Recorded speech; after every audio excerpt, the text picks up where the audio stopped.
My blissful gorgeous self, this is the 8th discourse in the 9th of Yogi series of Alakh Niranjan, where Yogi Gorakhnath is in search of his Guru Matsyendranath.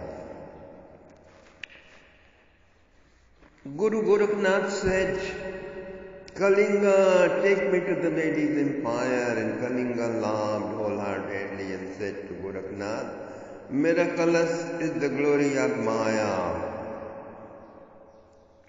Even an illustrious sage like yourself wants to see the lady's empire. Isn't it so surprising? No, Kalinga, no, Raghunathji says. You are wrong to think like that. I consider all the ladies of the world as mothers and sisters. There is no other intention except seeing the pastimes of Bhagavan by going to the lady's empire. I am interested in variety. I want to see Bhagavan in all his forms and in all conditions, in all circumstances. Well, Kalinga said, God is everywhere. Where you started your journey, he was right there. He is everywhere. And Gorakhnathji said, until then, unless I go everywhere and I locate him everywhere, I see him everywhere personally, directly, how shall I know that he is everywhere? In order to know him everywhere, in order to see him everywhere, I must go everywhere. And lady's empire is also included in the everywhere. Therefore, I must visit. And Kalinga looked at Gorakhnath from tip to toe and said, in this lady's empire, males are not allowed. Very surprising, Gorakhnath said, why? Kalinga said, because Hanumanji comes and he roars in such a way that males die. Man dies immediately, and those ladies who are in their 4th day of menstruation, by hearing the sound of roar, they become pregnant, and again in course of time he comes again and he roars. Through that roar there is a abortion of male fetus, and then only female fetus remains. Only they are allowed to survive in this state. Therefore, your life is in danger, you may die. There is nothing to doubt about this fact, because the world is full of mystery. The result and the consequences we derive through different actions are just because we have accepted them as a result of those particular actions. If we do not accept, then that will not be the result. If we accept, the same result can be derived through another action, then it will be transported to another action. Just like poison was poison for Socrates, poison is poison for everybody.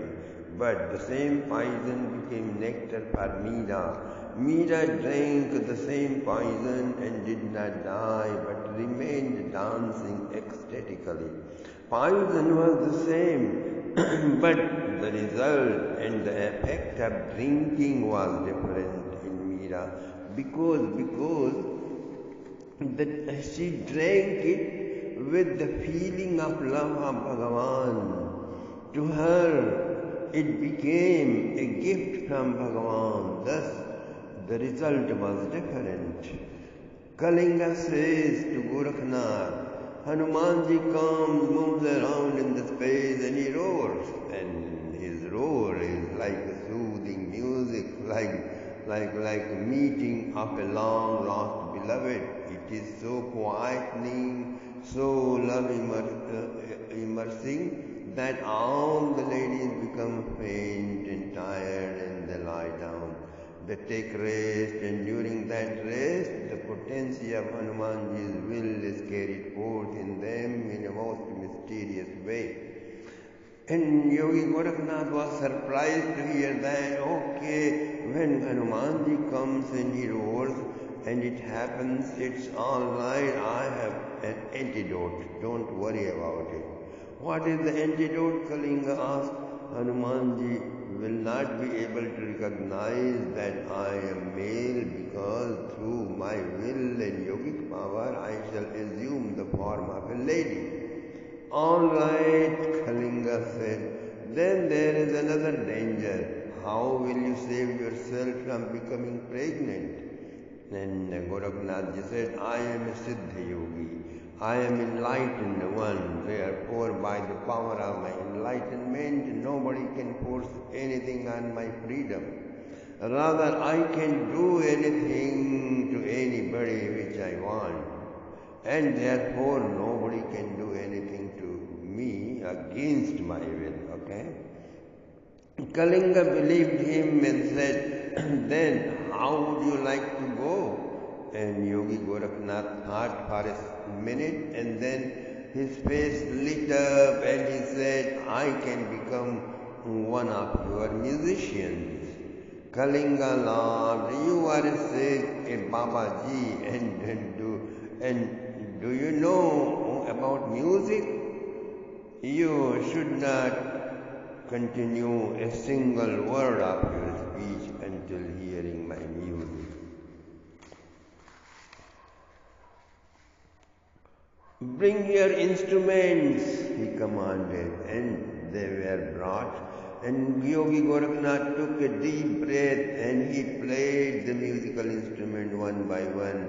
It was wonderful. All were absorbed in the rhythm of the music. Wonderful, exciting, amazing, gorgeous.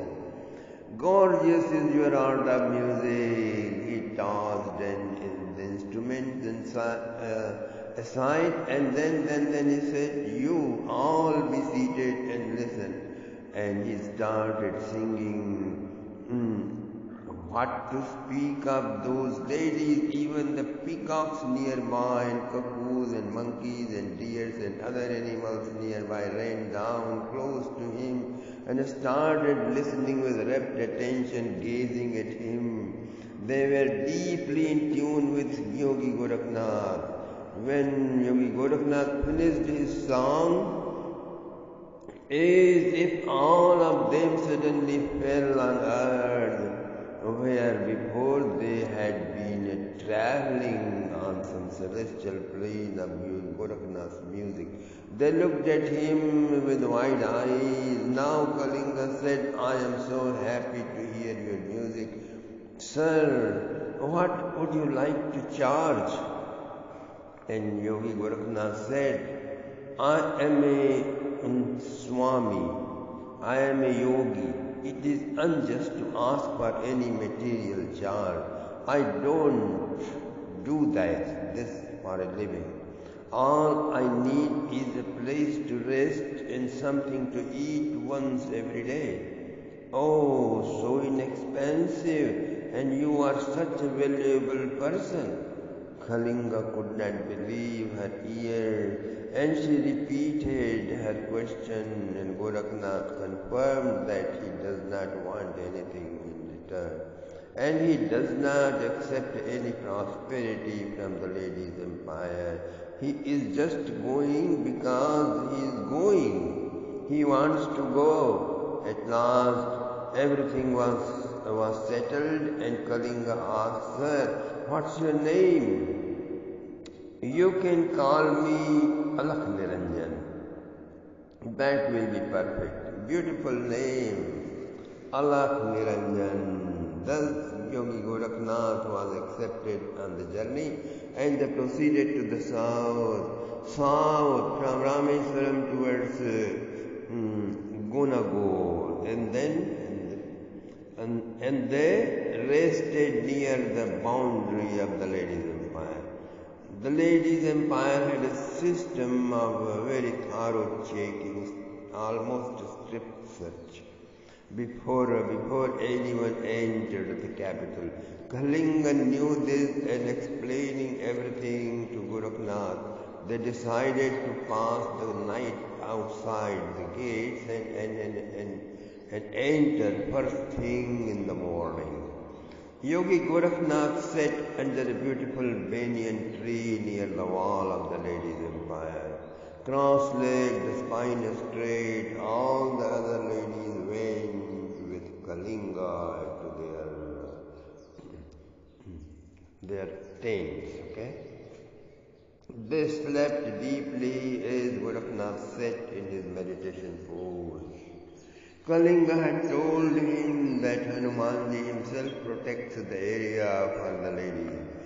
And he had told him that when the ladies knew that men would try to overtake their capital, they sought for some strong protection.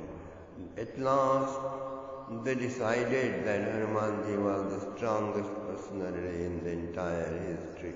Through their deep austerity, Bailakini and others satisfied Hanumanji, and they found him to be the very best protector. He accepted, I will protect you, I shall take care, and therefore he was fulfilling his promises. Thus, no males were allowed. Now, because of this, Yogi Gorakhnath was in trouble. How to enter, how to bring the Guru back. Thinking thus, he made a huge wall all around the ladies' empire. It was a wall of many different celestial weapons which were operable through various mantras, and they sealed everything in. As we have described, Gorakhnath has mastered all of these different kinds of weapons from his young age under Yogi Matsyendranath's care. Now he used them to create an enormous wall. And in the second half of the night, when Hanumanji came through the space, he was suddenly wounded terribly by one of the astras. He was shocked by the sudden blast and fell on the earth unconscious. Then another weapon named Spashastra made him inactive, and it finished his power to levitate. He became bound with the gravitation of the earth. Then Yogi Gorakhnath's wall released a third weapon, Monastra, which hypnotized and memorized Hanumanji in such a way that he became unable to oppose and became helpless to know who had put him in such a difficult condition. The next weapon was Nagastra. So Nagastra makes huge long ropes of deadly snakes. They are gigantic and hundreds of feet long, and they come and immediately wrap around the entire body, and there is no way to get out of it unless you have a special spiritual power through yoga practice. And if you stay, then very soon the snakes begin to suck up all the blood from your body, and it's drunk by them. At last, only the skeleton is left and is thrown away. So Nagastra raped Hanumanji from all around, and he was tied up in the ropes. And then the last weapon was Parchispastra. It flew him away far distant from the boundary of the ladies' empire. He fell down helpless, such a great personality that what Yogi Gorakhnath did. Look at this, his power. Look at his power. Imagine who can do such a thing to Hanumanji. Hanumanji is unconquerable, invincible. No one in his life, in all these millions of years, has ever done anything like this to him. What happened? the monast, the hypnotic weapon was such that he was unable to know who did it, who he was, and he was fast becoming unconscious again. But there was some part of his personality which was not any part of the mind. It was pure being, pure Atma. We have described many times that things which you feel to be your very own can simply be finished and wiped out through hypnosis. There are many psychologists in the States who do this as a business. People fall in love and for some reason the other party leaves him or her, but instead of going on with their life, they become depressed and it becomes impossible to withdraw the feeling. So they go to the psychologist and he hypnotizes them, and in that hypnotic state they are given suggestions, and through those suggestions the image and feeling in the soft corner of their heart is wiped out, cleaned out. And thus they forget and go on with their life as nothing ever happened. Okay? So this is the way all the scars of the heart, the wound of the mind can be removed. As long as you have not developed the deeper realms of the psyche, as long as you have not touched the mystic trance, means samadhi level, so long you can be hypnotized and made to forget things which seem to be so real and so much a part of you that you would die without them. But when consciousness begins to function, when you are integrated and the faculty of the discretion is working smoothly and efficiently, then you have gained something which is so integral, and even hypnosis, even death cannot eradicate. Only then can one be said to be truly free and independent. So Hanumanji was such a total being, and hurled through the space, at last his body landed on the ground. His mind became sleepy, dozy, but he was not fainted. He entered into consciousness, and therefore when he wanted to know who is it that put him in such a serious trouble, then he could not remember anything except his beneficent Bhagavan Sri Ramchandra. He remembered Sri Ram in great detail.